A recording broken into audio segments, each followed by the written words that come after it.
Sir నమస్కారం sir. నమస్తే. Sir గతంలో పవన్ కళ్యాణ్ గారికి కోపం తెప్పించిన ఒక డీజీపీ భీమవరం డీజీపీ ఇప్పుడు ట్రాన్స్‌ఫర్ అవ్వడం జరిగింది సార్. అయితే అతని పైన పవన్ కళ్యాణ్ గారు గతంలో కొన్ని ఆరోపణలు చేయడం, ఆ తర్వాత రఘురామకృష్ణరాజు గారు అతను లేదు మంచి వ్యక్తి అని చెప్పేసి ఒక సర్టిఫికేట్ ఇవ్వడం. సో, ఒక గొడవ ఆ టైంలో మనం చూడడం జరిగింది సార్. ఇప్పుడు అతన్ని ట్రాన్స్‌ఫర్ చేసి వేరే డీజీపీని అయితే అక్కడికి తెచ్చారు. సో, ఇది రఘురామకృష్ణరాజు గారికి షాక్ అన్నట్టుగా కూడా చాలా మంది పోస్టులు పెడుతున్నారు. సో, ఎలా చూడొచ్చంటారు సార్ ఈ అంశాన్ని? దీని వెనక మీరు బాగా గమనిస్తే వైసీపీ వాళ్ళ తాలూకు ఒక గేమ్ ఒకటి ఉందండి. ఎంత చిత్రమైన గేమ్ అంటే ఏమంటే భీమవరంలో వాళ్ళు అసలు కోడి పందాలు పుట్టింది భీమవరంలో, అలాగే పేకాట పుట్టింది కూడా బాగా రాజులు ఉంటారు, బాగా సంపన్నులు. నిరంతరం కూడా పేకాట కానీ ఏదో పందాలు కానీ ఇట్లాంటివి జరుగుతుంటాయి అన్నమాట. అది ఆట విడుపుగా ఆడుకుంటారు, ఆస్తులు పెట్టుకుంటూ ఆడుకుంటారు. దాని గురించి కానీ ప్లాన్ చేసి కొట్టినట్టయితే డెఫినెట్గా వాడు వ్యూహ రచన ఏంటో మీకు చెప్తాను చూడండి. అది ముందు ఇక్కడ కూటమి ప్రభుత్వమే దగ్గరుండి ఆడిస్తుందనేటువంటి ఎలిగేషన్ తీసుకొచ్చారు. ఎక్కడ తీసుకొచ్చారు? భీమవరంలో తీసుకొచ్చారు. నాతో రఘురామకృష్ణరాజు ఉన్నాడు కదా, సహజంగా వాళ్ళు ప్యాకాట్ని కానీ పెద్ద సరదాగా ఆడుకుంటారు తప్ప ఇప్పుడు పెద్ద ఇక్కడ వీళ్ళు అనుకున్నట్టుగా సామ్రాజ్యాలు కోల్పోయింది ఏమి లేదు అని చెప్పేసి ఆయన ఏదో నెమ్మదిగా చెప్పాడు. తర్వాత ఏం చేశారు? మీ జనసేన మీద పడ్డారు. మీ తాలూకు నాయకుడు ప్రశ్నిస్తానని చెప్పారు కదయ్యా, ప్రశ్నించమని చెప్పు. భీమవరంలో పేకాట ఆడుతున్నారు, భీమవరంలో కోడిపందాలు ఆడుతున్నారు, అక్కడ పెట్టారు ఫిట్టింగ్. ఈయన ఏం చేశాడు? ఈయన ప్రతి ఒక్కదాన్ని కూడా చాలా సీరియస్గా తీసుకునే వ్యవహారం పవన్ కళ్యాణ్ది. దాంతో వెళ్ళి సరే నిజమేనండి, అక్కడ ప్యాకెట్ ఆడటం నిజమే, ప్యాకెట్ నడిపించడం నిజమే. వైసీపీ అలా కాదు కదా, ప్యాకెట్ ఆడుతున్నారు, వ్యభిచారాలు జరుగుతున్నాయి, గోడిపందాలు జరుగుతున్నాయి, అడ్డమైన అవినీతి కార్యక్రమాలు అన్నీ జరుగుతున్నాయి. ఆ కార్యక్రమాన్ని కూటమి ప్రభుత్వం జరిపిస్తుందని చెప్పారు అన్నమాట. అక్కడ వచ్చిన బాంబు పడేశారు. అక్కడి నుంచి ఈయన దీన్ని సీరియస్గా తీసుకున్నాడు పవన్ కళ్యాణ్. సీరియస్గా తీసుకొని ఎట్టి పరిస్థితుల్లో ఆయన పేరు జయసూర్య డిఎస్పీ అన్నమాట.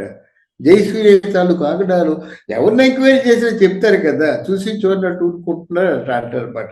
సహజంగా ఏదైనా ప్రాంతంలో వాళ్ళు ఒక వీళ్ళందరూ డామినేట్ చేసేటువంటి ప్రాంతాల్లో చూసి చూడనట్టుగా పోతారన్నమాట. ఎందుకంటే వాళ్ళందరూ బాగా సంపన్నులు, వీళ్ళేమో బాగా ప్రేమగా ఆదరిస్తారు. వాళ్ళ మధ్య మంచి ఒక ఫ్యామిలీ రిలేషన్స్ ఉంటాయన్నమాట. చూసి చూడనట్టు ఊరుకుంటారు.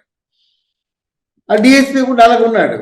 దాంతో ఏమైందంటే ఈ డిఎస్పీ దగ్గర నుండి ప్యాకెట్ ఆడిస్తున్నాడు, మామూలు వసూలు చేయిస్తున్నాడు, ఇంకా రకరకాల వ్యవహారాలు కొనసాగిస్తున్నాడు.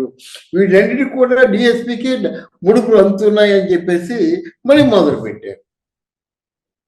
ఈయన వెంటనే గయోపాఖ్యానం అదే కదండి, అసలు విషయం తెలియకుండా శబ్దాలు చేసేయడమే కదా. అలాగా ఎట్టి పరిస్థితుల్లో భీమవరంలో ఈ జయసూర్యుని మాత్రం ట్రాన్స్ఫర్ చేయిస్తానని చెప్పాడు. వెంటనే అలా చెప్పడం ఒకటే, వెంటనే డీజీపీ మన హోమ్ డిపార్ట్మెంట్ కి హోమ్ మినిస్ట్రీ లెటర్ రాశారనమాట. అసలు ఏమిటి, వాట్ ఈజ్ హీ, ఆ జయసూర్య ఏమిటో నాకు నివేదిక ఇవ్వాలి అంటే ఇచ్చారు నివేదిక. అయితే ఆయన ఎట్టి పరిస్థితుల్లో కూడా భీమవరంలో కొడుతూ ట్రాన్స్ఫర్ చేయండి. కొత్త ఆయన వచ్చాడు, అని ఎవరు? రఘువీర్ విష్ణు.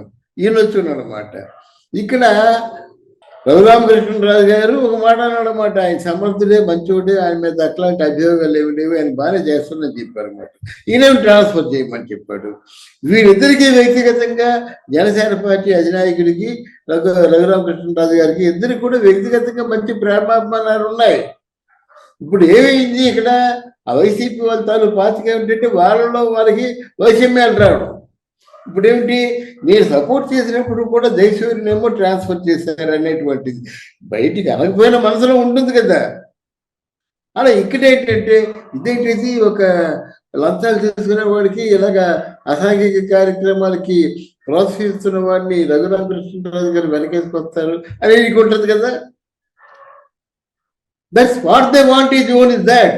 అక్కడ తెలుగుదేశం పార్టీ మధ్య జనసేన పార్టీ మధ్య ఏదో రూపంలో పూర్తిగా వైషమ్యాలు క్రియేట్ చేయడం, విషం జల్లడం, పూరిత వాతావరణాన్ని కల్పించడం వైసీపీ పార్టీ తాలూకు ఆ వెనకుండి నడిపించినటువంటి కార్యక్రమం ఇంతవరకు వచ్చిందన్నమాట. మరి సక్సెస్ అయ్యారు కదా వాళ్ళు. ఎరువుల వీళ్ళు రఘురామకృష్ణరాజు నా మాట కాదన్నాడా, ఆయన అంటే నా మంచి గౌరవం ఉంది అని ఈయన అనుకుంటాడు. అరే ఈ డిఎస్పీ మీద అంతా ఏదైనా పెద్ద ఆయన పవన్ కళ్యాణ్ పట్టుబట్టినట్టు దేని పెద్ద విషయాల మీద ఎక్కడ ఒక డీజీపీని తీసేయండి అలాంటి వాటికి అర్థం ఉంది. కానీ మన పిచ్చి మీద బ్రహ్మాస్త్రం వేసినట్టుగాను అది కరెక్ట్ కాదు అని రఘురామకృష్ణరాజు గారికి ఉంటుంది అన్నమాట. ఎనీవే మొత్తానికి కథ ఈ విధంగా మలుపు తిరిగింది. వీళ్ళు తెలుసుకుంటారు మధ్యలో ఎవడో అంటే ఇలాంటి ప్లాన్లు ఎప్పుడు వేస్తారు.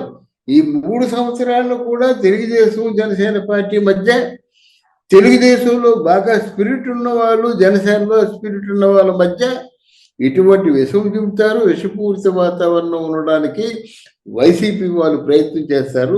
తస్మాత్ జాగ్రత్త అని చెప్పదలుచుకున్నారు. Right sir, thank you so much sir.